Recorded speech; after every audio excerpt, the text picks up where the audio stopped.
मंचासीन आदरणीय परम आदरणीय गुरु जी और मेरी पूज्य बहनें और सारा बाबा का देवी परिवार, आप सबको यहाँ देख कर बड़ी खुशी हो रही है।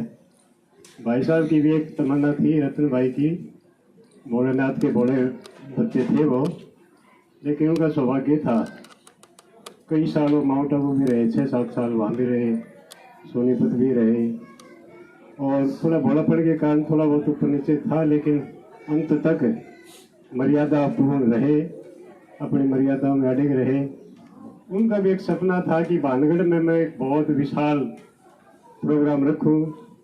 हमारी भी इच्छा थी, लेकिन जैसे बहन जी कह रहे थे, सोचते सोचते समय ना निकल जाए। अब आज आपने देखा ही है।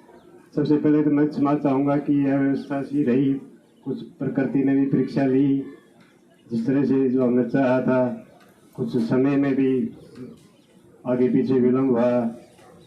2-3 दिन पहले बाबा की मुरली थी भी, चैरिटी बिगिन एट होम। सबसे पहले तो अपने रिश्तेदारों को, घर को उनको संदेश दिया जाए, तो हमने ये संकल्प किया था कि इससे अच्छा मौका क्या मिलेगा।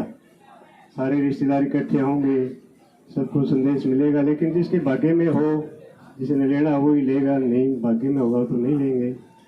तो इस लक्ष्य से सोचा था, लेकिन चलो बाबा ने काम चला दिया। भी अपना परिवार, अपनी व्यवस्थाएं, अपना हिसाब किताब अलग है, उनका अलग है, सारी चीज़ देखना। बीच में प्रकृति ने परीक्षा ली, अव्यवस्था भी थोड़ी सी रही, तो उसमें लिए क्षमा चाहेंगे। बाकी समय का अभाव है। मास्टर जी की एक बात मुझे बड़ी याद आती है, जब ये बताया था इन्होंने, ये कुमार रूप में यहाँ आए थे, जब भानगढ़ में आए थे तो कुमार थे, और इनका वैसे वरदान भी रहा हमें। उस पढ़ाई में भी इन्होंने काफ़ी आगे बढ़ाया। फिर गुरु नाम भी इन्होंने दिया, इसमें भी यही ले, तो हमारे तो ऊपर इनका बहुत ज़्यादा एहसान है। ये मेरा एहसान मान रहे थे, लेकिन हमारे पर इनका बहुत एहसान है। एक घटना इनकी मुझे बड़ी याद आती है। हम 7वीं में थे, एक दूसरी क्लास हमारे से 8वीं थे भानगढ़ में, उनकी पहली क्लास थी, दूसरी हमारी थी।